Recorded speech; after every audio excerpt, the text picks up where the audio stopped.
was a very exciting proposition because I was going to be achieving a lifelong dream of working with Tim Burton. It was really strange, especially because she looks fantastic. She looks like she did 30 years ago.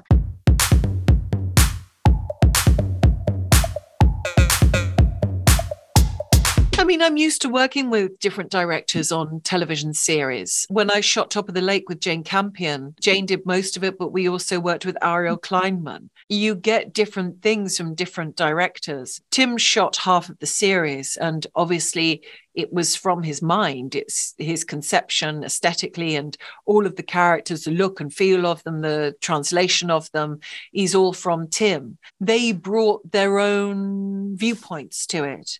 And of course, they're communicating something that is pre-established, but they always had great notes, their own insights into you as an actor, how to push you further, what to emphasize more or less about the character. I think the really cool thing about Tim is he automatically trusts you, casts people and lets them do their thing. And, you know, he guides you here and there. There might be certain things that he really loves and he'll encourage you to keep doing. But it's usually a decision that you have made. So I think he doesn't really want to get in his actor's head. If anything, he wants them to kind of expose themselves verbally or creatively and then kind of go from there.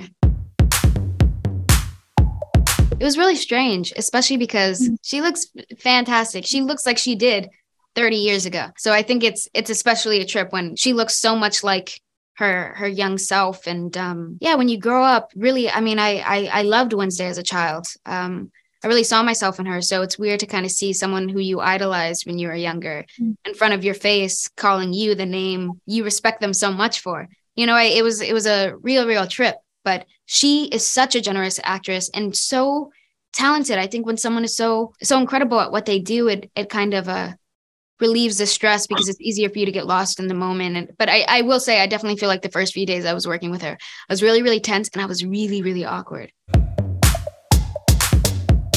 I really adored the opportunity to create something new. And actually, I think I might even have thought as a child when I watched the black and white version about what a new character might be. It was a very exciting proposition, but of course, a little bit daunting as well, because I was going to be achieving a lifelong dream of working with Tim Burton. The character of Larissa felt quite open and open to interpretation. So I thought about how a woman who had always lived in the shadow of Morticia Addams at the Nevermore Academy, and I thought that they would want to become a projection of a cinematic style fantasy.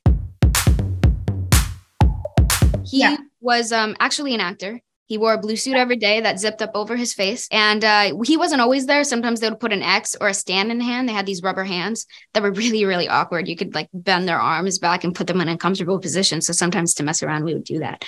But whenever we could, we would use the actor because Tim thought that it was really important that I had someone to engage with. We had a lot of doubles of everything. So like I had a bed that had a cutout in the middle where he could lay in the mattress and stick his hand out. Or there was a desk where you could pull out this drawer and there's a hole in this side. Or you could take off the top here so that he could kind of maneuver his way in and still be hidden from camera. It was really interesting. He was a trooper.